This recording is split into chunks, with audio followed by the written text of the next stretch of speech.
الصفا والمروہ من شعائر اللہ، بے شک صفا اور مروہ اللہ کی نشانیوں میں سے ہے۔ عبدالرشید بھائی ہمارے بیچارے بہت دور سے چل کر کے آئے اور حج یہ بھی زیارت حرمین شریفین اللہ نے توفیق دی تو حج بیت اللہ کر کے واپس ہوئے۔ ہمارے محترم نذیر بھائی عمرہ شریف کی غرض سے جا رہے ہیں۔ عمرہ سنت ہے اور مالدار پر جس کے پاس طاقت ہو جانے کی، اس وقت جب حج فرض ہوتا ہے تو اس پر حج فرض ہو جایا کرتا ہے۔ بہت خوشی کی بات ہے، کسی نے ہم سے کہا کہ ہم کشمیر ہو آئے، کشمیر کی وادی جنت نشاں ہے۔ کسی نے کہا میں نے آگرہ کا تاج محل دیکھا، کسی نے کہا دلی کا قلعہ دیکھا، کسی نے کہا کہ ہم افریقہ گئے، کسی نے کہا امریکہ گئے، مگر عاشق رسول کہتا ہے کہ ہم تو مدینہ طیبہ گئے۔ کیوں جاتے ہو؟ آخر عاشق کا حال یہ ہے کہ اگر مکہ شریف جائے اور عاشق وہاں مدینہ شریف نہ پہنچ پائے تو وہ عاشق ہی نہیں، جو مکہ شریف پہنچ کر کے مدینہ شریف حاضری نہ دے۔ اب غور کیجئے اور توجہ دیجئے، زیادہ وقت ہم آپ سے نہیں لیں گے کیونکہ یہ دن ہے، دن چھوٹا ہوتا ہے۔ اب عصر کی بھی نماز پڑھنا ہے اور اس کے بعد مغرب کی بھی نماز۔ تھوڑی دیر آپ سو کہ ہم جہاں بیٹھے ہیں یہ زمین اور جہاں نذیر بھائی جا رہے ہیں وہ زمین، اور کیوں وہ زمین عظمت والی ہے؟ اس لیے تو جاتے ہیں امتی مدینے میں، بولو، اس لیے تو جاتے ہیں امتی مدینے میں، مصطفیٰ بناتے ہیں جنتی مدینے میں۔ یہ محل اور بنگلے اب ہمیں نہیں بھاتے، یہ محل اور بنگلے اب ہمیں نہیں بھاتے، کاش میری بھی ہوتی جھوپڑی مدینے میں۔ اور مجدد اعظم دین و ملت، امام عشق و محبت، دریائے رحمت، کنز الکرامت، جبل الاستقامت، حامی سنت، ماہی بدعت، اعلی حضرت امام احمد رضا خان فاضل یگانہ مرشد زمانہ سیدنا امام احمد رضا خان فاضل بریلی شریف کی ٹوٹی ہوئی چٹائی پر بیٹھ کر کے اپنے نبی کی بارگاہ میں اس انداز میں لکھ رہے ہیں، حاجیوں آؤ شہنشاہ کا روضہ دیکھو، حاجیوں آؤ شہنشاہ کا روضہ دیکھو۔ ارے کعبہ تو دیکھ چکے، اب آؤ، اگر تم نے گنبد خطرہ نہیں دیکھا تو تم نے دنیا نہیں دیکھی، اور جس نے گنبد خطرہ دیکھ لیا اس نے پوری دنیا دیکھی۔ نعرہ تکبیر، نعرہ رسالت، مذہب اعلیٰ حضرت۔ اور دیوانہ عجیب ہوتا ہے، مستانہ عجیب ہوتا ہے، فرزانہ عجیب ہوتا ہے، مدینہ طیبہ کے قریب رہنے والا، اللہ اکبر، مدینہ طیبہ کے قریب رہنے والا ایک دیہاتی بارگاہ مصطفیٰ میں حاضری کے لیے غرض سے نکلا، اور جیسے ہی پہنچا مدینہ طیبہ کی گلیوں میں سرکار کی بارگاہ میں جانا چاہتا تھا، اس کے بعد پھر نماز نکلیں گے اپنے سفر کو۔ اس نے پوچھتے پتا پوچھتے وہاں تک پہنچا۔ ہم زیادہ لے لیے نہیں، دو یہ بتاؤ ہمارے نبی کا شاہانہ نبوت کہاں ہے؟ نہیں مل پائے گا ٹائم، بائے کال بھی شریف ہمارے نبی کا ہر مقام شریف کہاں ہے؟ پہلے تو میں لوگ صحابہ جو اس وقت تھے بنوائے لینا تھا یا پھر پڑھوانا تھا سر۔ دھیرے دھیرے جیسے ہی وہ پہنچا تو حضرت عمر فاروق اعظم خلیفہ دوئم، اسلام کے دوسرے خلیفہ، سیدنا حضرت عمر فاروق اعظم رضی اللہ تعالیٰ عنہ سے آمنا سامنا ہوتا ہے، ملاقات آپ اتنی زیادہ ٹائم لگا دیوانہ کہتے کس کو ہے؟ آپ نے ابھی شریعت نہیں پہچانا، آپ نے ابھی اسلام نہیں پہچانا، آپ نے ابھی دین نہیں پہچانا، آپ اتنے پیچھے ہوتے چلے جا رہے ہو کہ صرف نعرے تکبیر اور اللہ اکبر کہہ کر کے آپ سمجھتے ہو ہم نے اسلام کا حق ادا کر دیا ہے۔ جب آپ نے اسلام کو پہچانا ہی نہیں ہے تو حق کیا ادا کر دیں گے؟ آپ کو بتایا جاتا ہے، آپ کو پڑھایا جاتا ہے، آپ کو سمجھایا جاتا ہے، آپ آگے بڑھو۔ پوری دنیا کی قومیں ترقی کرتی ہوئی آگے بڑھتی چلی جا رہی ہے، مگر یہ قوم مسلم قوم ہے جو پیچھے ہوتی چلی جا رہی ہے۔ اسی قوم کے لیے امام پاک نے کربلا کے میدان میں اپنی گردن کو کٹا دیا، اسی قوم کے لیے حضرت زینب نے اپنے صبر کو قربان کر دیا، اسی قوم کے لیے اللہ کے رسول نے 63 سالہ زندگی اسلام کو پہچاننے کے لیے، اسلام کو بڑھانے کے لیے مکہ مکرمہ میں پتھروں کی بارش میں رہے، پتھر کھائے، کانٹے پھینکے گئے، آپ پر کوڑا پھینکا گیا، اسلام آگے بڑھ جائے مگر تم سب کے سب پیچھے ہوتے جا رہے ہیں۔ سوچو، مبارک ہمارے حاجی جی، اللہ سلامت رکھے، عمر برکت دے۔ اس لیے کہتا ہوں کہ غور سے سنا کرو، کوئی اگر مہمان عالم دین آئے تو اس کی بات غور سے سنو، سمجھو کہ اب یہ عمر جو ہے خواجہ بغدادی لے کر مدرسے میں جانے کی نہیں ہے۔ یہ علماء آپ کو بتاتے ہیں تو دین بتاتے ہیں، یہ دیوانہ ہے، ایک نذیر بھائی ہے، دل میں ایک امنگ پیدا ہوئی۔ ہندوستان میں ہزاروں نہیں کروڑوں لوگ ایسے ہیں جن کو اللہ نے اتنا نوازا ہے، اتنا نوازا ہے، اتنا نوازا ہے کہ اگر وہ ہر ہفتے چاہے تو عمرہ شریف کرتے رہے، مگر کیوں وہ اجمیر شریف تک نہیں پہنچ پا رہے؟ کیوں نہیں پہنچ پا رہے؟ پانی الگ رکھوا دے بعد میں یہ دولت، رکھ دے بات، یہ خزانہ، یہ بینک بیلنس بیکار ہے اگر تم فرض ادا نہ کر سکو۔ اور اجمیر شریف ہمارے تمہارے جانے کی منزل نہیں ہوتی، نہ دولت لے کے جا سکتی نہ پیسہ، جب تک کہ اجمیری دولہا تمہیں نہ بلائے جب تک تم نہیں جا سکتے۔ اس لیے یہ تو اجمیر شریف کی بات ہے، بلاوا تو مصطفیٰ کا آیا ہے، اس لیے نذیر بھائی جا رہے ہیں، ورنہ بڑے بڑے کروڑپتی گھروں میں چھپے بیٹھے ہوئے اللہ نے توفیق نہیں دی۔ حاجی کی شان بہت عالی ہوتی ہے، حاجی کی شان بڑی، ان کی عظمت بہت زیادہ ہوتی ہے۔ آپ کو معلوم ہونا ہے تو آپ سنیے، حاجی جب مکہ شریف میں قدم رکھتا ہے، حدود حرم میں قدم رکھتا ہے حاجی، تو فقہا فرماتے ہیں کہ جب تک وہ رہے گا حرمین شریف میں، نبی کی زمین پر، کعبۃ اللہ میں، جب تک وہ چلے گا ہر ایک قدم کے بدلے اللہ تعالیٰ ایک قدم کے بدلے میں 7 کروڑ نیکی عطا فرماتا ہے۔ ایک قدم بڑھایا اللہ نے 7 کروڑ نیکی عطا فرمائی۔ اور جب ہم مکہ شریف سے نبی بھائی آپ دیکھیں گے جا کر کے تو سبحان اللہ، کیا کہوں نبی کے روضے کے بارے میں، میرے اعلیٰ حضرت نے سچ فرمایا، مدینے کے خطے خدا تجھ کو رکھے غریبوں فقیروں کو ٹھہرانے والے، اور تو زندہ ہے واللہ، تو زندہ ہے واللہ، میری چشمے عالم سے چھپ جانے والے۔ محترم حضرات، یہ دیوانہ جو میں عرض کر رہا تھا، یہ دیوانہ اپنے گھر سے چلا، حضرت عمر فاروق اعظم سے ملاقات ہوئی، حضرت عمر فاروق اعظم سے پوچھا پتہ کہ نبی کے بارے میں بتائیے، میری سرکار سے ملاقات کیسے ہوگی؟ مجھے نبی سے پیار ہے، تو نبی سے ہمیں محبت ہے، مجھے سرکار کا دیدار کرنا ہے، کیسے دیدار ہوگا؟ حضرت عمر فاروق اعظم صحابی رسول، خلیفہ دوئم، امیر المومنین، خلیفۃ المسلمین، سیدنا حضرت عمر بن خطاب رضی اللہ تعالیٰ عنہ کی آنکھوں میں آنسو آ جاتے ہیں۔ ارشاد فرماتے ہیں کیا ہے آنے والے تو نے بہت دیر کر دی، تاخیر سے تو آیا،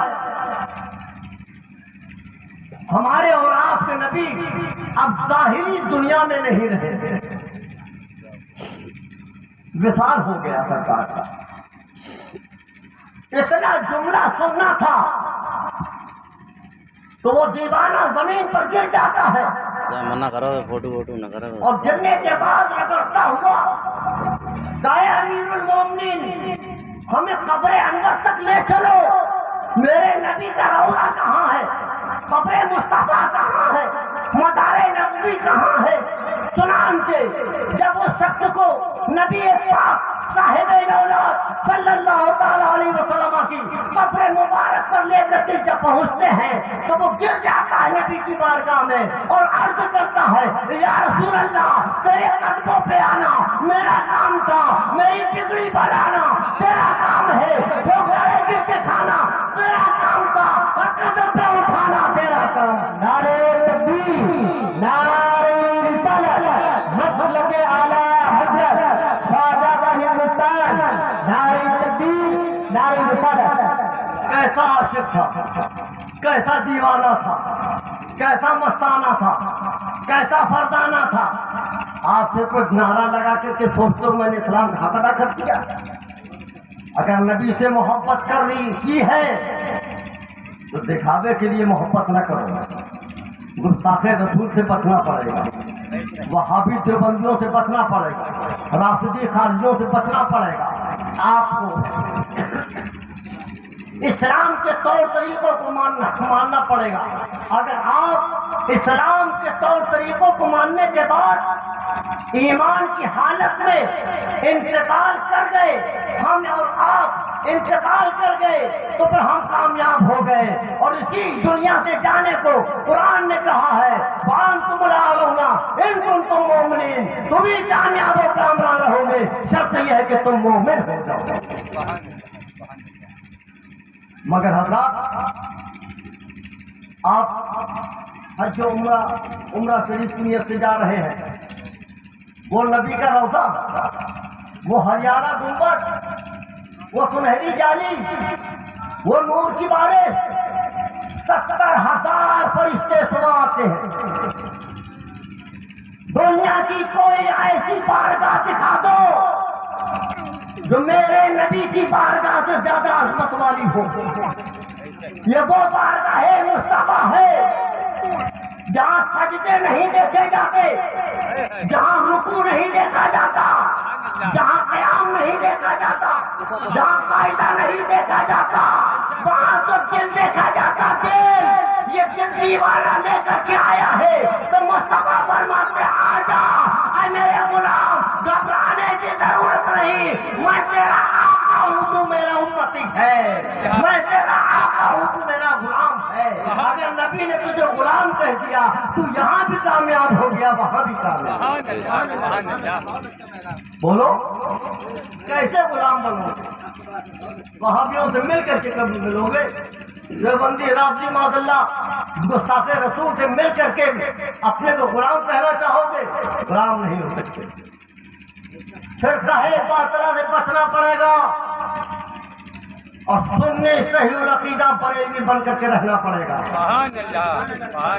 اگر چاہتے ہو اور کوئی پوری دنیا دشمن ہو جائے، اگر ایمان والا حق پر ڈٹے رہے گا تو حدیث پاک کا مفہوم ہے، رسول پاک صلی اللہ علیہ وسلم نے ارشاد فرمایا میری امت میں ایک فرقہ حق کے خاطر قیامت تک لڑتا رہے گا اور اس کے مقابلے میں باطل اس کا بال پیتا نہیں کر سکتا، اس لیے جو فرقہ حق پر ہوگا، وہ جو فرقہ حق پر ہے بلا شبہ وہ اہل سنت والجماعت ہے، جسے آج کے دور میں مسلک اعلیٰ حضرت کہا ہے۔ ہمیں حق پر ہے، ہمیں جنتی ہے۔ اس لیے پیارے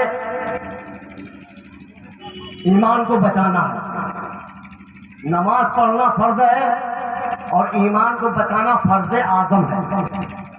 سب سے پہلے وہابی دیوبندی آپ سے کیا کرتا ہے؟ یہ کھڑے ہو کے سلام پڑھتے ہیں. اگر آپ قبر پہ گئے تو کہتے ہیں دیکھو یہ قبر پھجوا جا رہا ہے، یہ قبروں کو پوجنے والا جا رہا ہے. وہ پڑھے لکھے ہوتے ہیں، آپ ان کی جھپٹ میں آ جاتے ہیں. آپ کم پڑھے لکھے ہوتے ہیں، اس لیے آپ نیک لوگوں کی صحبت بھی کرو اور علماء حق کے بیان کو بھی سنو. قبروں پر ہاتھ اٹھا کر کے قبر پجوا کہنے والوں، ہم قبر پجوا ہیں، اور نماز جنازہ کے سامنے تم ہاتھ باندھ کر کے نماز جنازہ پڑھتے، جنازہ آگے ہوتا ہے تم پیچھے ہوتے. تو یہ بتاؤ ہم قبر پجوا ہوئے، تم تو مردہ پجوا ہوئے ہو. تم مردہ کو پوچھ رہے ہو، ہم تو قبر کو پوچھ رہے ہیں. تم قبر کے اندر اللہ والا لیٹا ہوا. لیکن خدا کے علاوہ ہم کسی دوسرے کو خدا نہیں مانتے. ہم بندے سے ہی روتے ہیں. جس کو اللہ نے پاور دیا اسی سے کہتے ہیں، جس کو اللہ نے اپنا قرب عطا کیا اسی سے کہتے ہیں. اگر آپ نے کھڑے ہو کے سلام پڑھ لیا تو آپ کا گریبان پکڑ دیا. ارے کھڑے ہو کر کے سلام کہاں لکھا ہے؟ اب آپ کیا بتاؤ گے کہاں لکھا ہے کہاں نہیں لکھا ہے؟ کھڑے ہو کر کے سلام نہیں پڑھنا چاہیے. یہ وہابی دیوبندی اونچے پیامے والے نا، تبلچی تبلیغی مودودی شیطان، یہ جو بڑے بڑے ڈھکے والے ہیں، بڑے بڑے اونچے پیامے والے آپ کو برگلاتے ہیں کہ پڑھو، کہتے ہیں کہ کھڑے ہو کر کے سلام مت پڑھو. آپ کا عقیدہ خراب کر دیا. اور جب آپ کا عقیدہ خراب کر دیا، اب آپ چاہے عمرے کے لیے جاؤ چاہے حج کے لیے جاؤ، بیکار ہو گیا. ایسا آئینہ چمکا کر جاؤ اپنے دل کو کہ جیسے اپنے آئینے میں اپنی صورت کو دیکھتے ہو، ایسے ہی اسلام کے آئینے میں، عقیدے کے آئینے میں، ایمان کے آئینے میں اپنا چہرہ دیکھو. ہمارا پورا جسم وہابیوں سے بٹا ہوا ہے کہ نہیں؟ صحبت دیوبندیت سے بٹا ہوا ہے نہیں؟ اگر تم بچ گئے تو تم کامیاب ہو. سلام کھڑے ہو کر کے سلام نہ پڑھو. اصل میں ان کی لڑائی سلام سے نہیں ہے، ان کی لڑائی نبی سے ہے. بولو بات سمجھ میں آ رہی؟ ان کی لڑائی نبی سے ہے، سلام سے نہیں ہے. وہ کیسے؟ میں ثابت کروں گا. اللہ نہ کرے ہماری اور نوشاد بھائی میں اختلاف ہو گیا. کچھ بات چیت ہوئی، کہا سنی ہوئی، برا مان گئے یہ اور ہم بھی برا مان گئے، اور دونوں تحس میں ہے. اور میں یہ کہہ کر کے آیا کہ جاؤ آج سے دعا سلام ہماری تمہاری بند. ذرا سا جھگڑا ہوا، ذرا سا من مٹاؤ ہوا، آج سے دعا سلام بند. کس بات پہ بند ہے؟ عبدالرشید حاجی جی نے ہم سے پوچھا مولانا نوشاد بھائی سے مل نہیں رہے آپ؟ نوشاد بھائی کیا جا نہیں رہے؟ نوشاد بھائی سے پوچھا مولانا کیا نہیں جاتے ہو؟ تو نوشاد بھائی نے کہا مولانا کا ہماری بند نہیں رہی ہے، دعا سلام بند، موت مٹی بند، آج سے بند. کیوں؟ کہ جھگڑا ہو گیا. توجہ چاہتا ہوں، جھگڑا ہو گیا. ان کا جھگڑا امتی سے نہیں ہے، ان کا جھگڑا نبی سے ہے، اس لیے سلام انہوں نے بند کر دیا ہے. اور جن کا جھگڑا نبی سے نہیں ہے وہ صبح بھی سلام پڑھتے ہیں، شام کو بھی سلام پڑھتے ہیں، اور یہی کہتے ہیں دارتی قلب میں عظمت مصطفیٰ سیدی اعلیٰ حضرت کے لاکھوں نعرہ تکبیر، نعرہ رسالت، مصطفیٰ اعلیٰ حضرت. سبحان اللہ. اور آپ شادی بیاہ میں جاتے ہوں گے، اور جب نکاح ہو جاتا ہے تو آپ دولہا سے کیا کہتے ہیں؟ بھیا کھڑے ہو جاؤ سلام کر لو. تو وہ ایسا ہے نہیں، بزرگ لوگ، جوان لوگ، سبھی لوگ بیٹھے.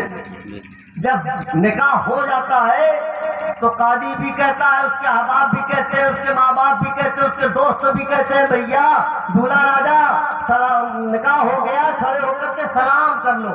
میں نے کہا یہ کیوں کہا کہ کھڑے ہو کر کے سلام کر لو؟ یہ کیوں نہیں کہا کہ لیٹ کر کے سلام کر لو؟ یہ کیوں نہیں کہا بیٹھے بیٹھے سلام کر لو؟ یہ کیوں نہیں کہا جھک کر کے سلام کر لو؟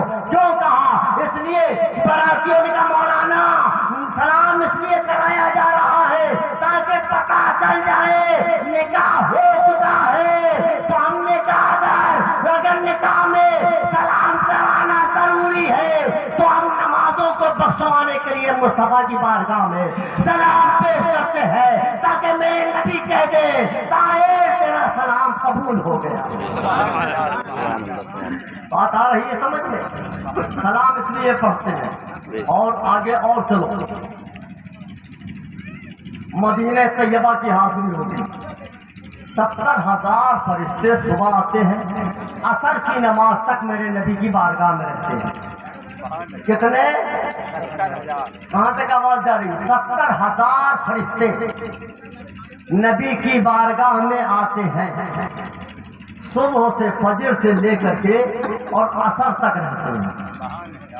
اور جب وہ جاتے ہیں تو اب یہ قیامت تک نہیں آئیں گے، دوسرے 70,000 فرشتوں کی ڈیوٹی لگ جاتی ہے، عصر کے بعد وہ آتے ہیں اور فجر تک وہ رہتے ہیں، اور یہ سلسلہ قیامت تک رہے گا، یہ سلسلہ قیامت تک رہے گا۔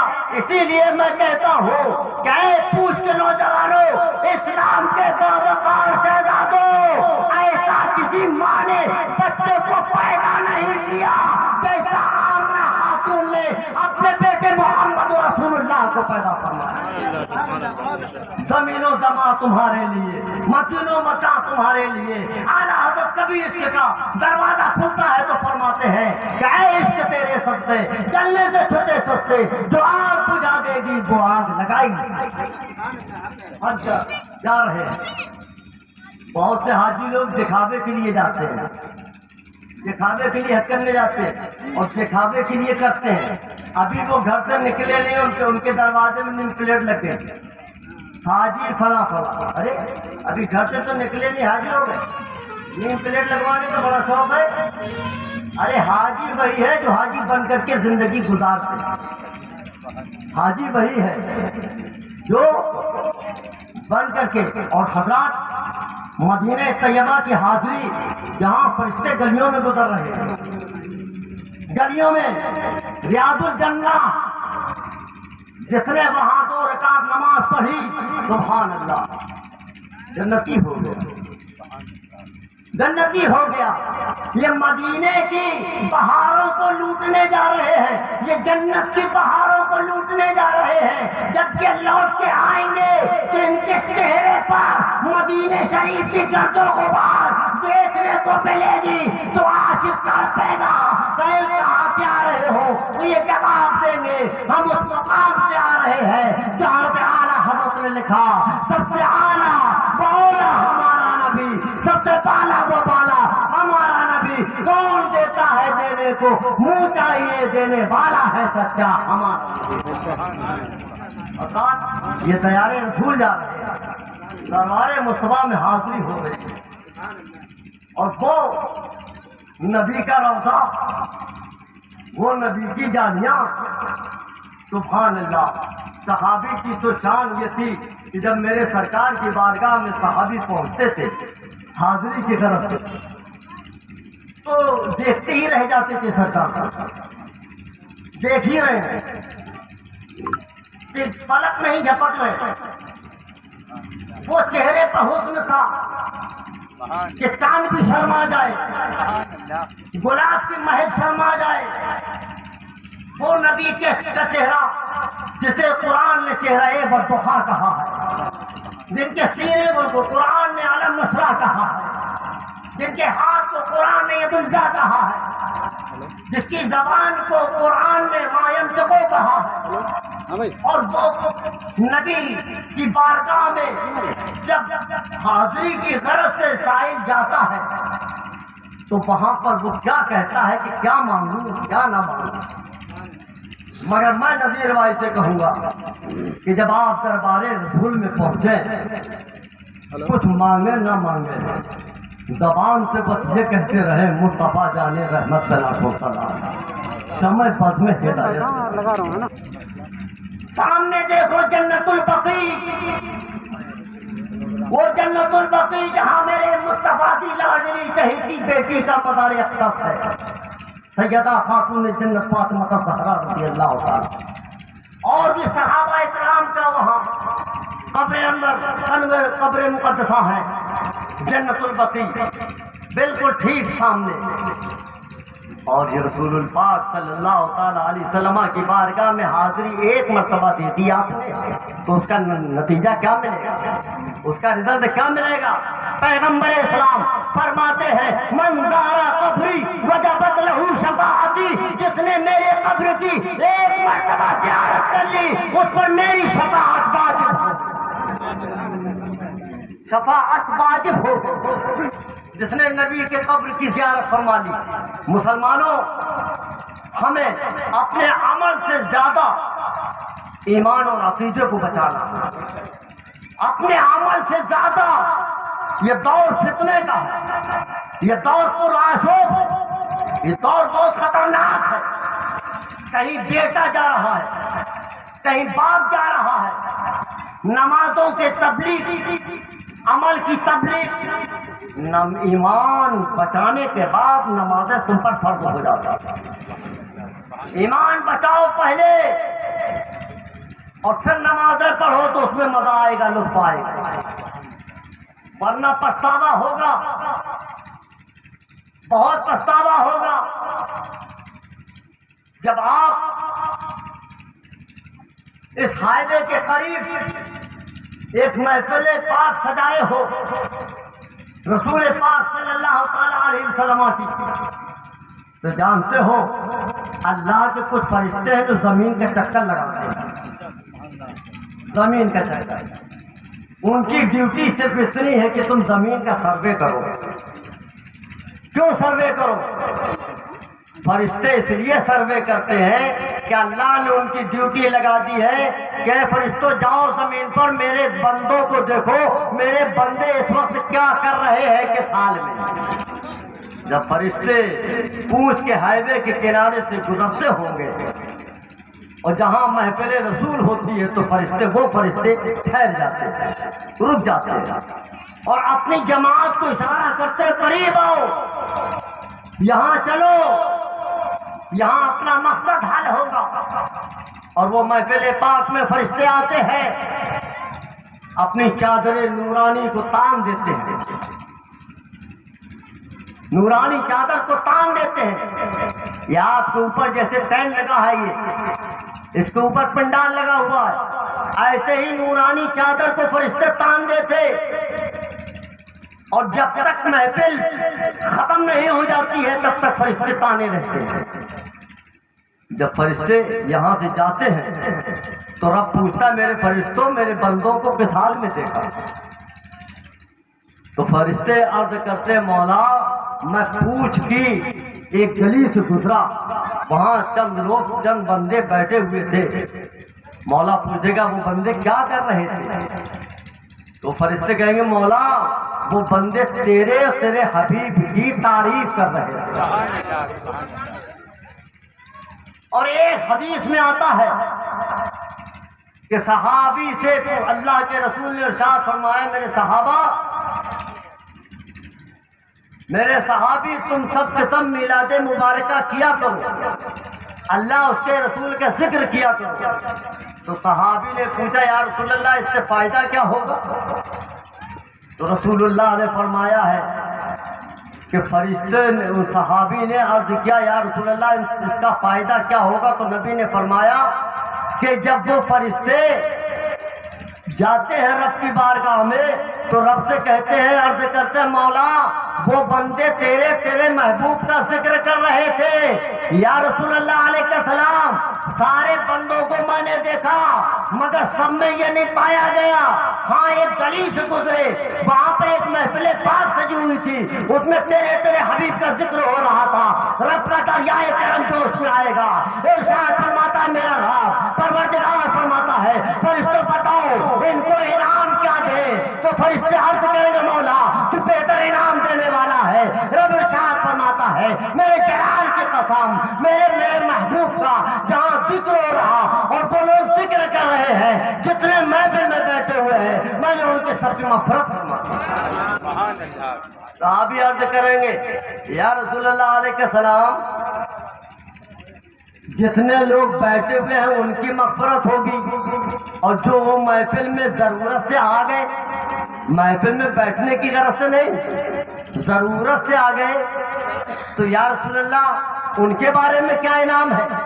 تو نبی پاک صلی اللہ تعالیٰ علیہ وسلم ارشاد فرماتے ہیں کہ محفل کے فیضان سے اللہ تعالیٰ اس کو بھی بخش دے گا۔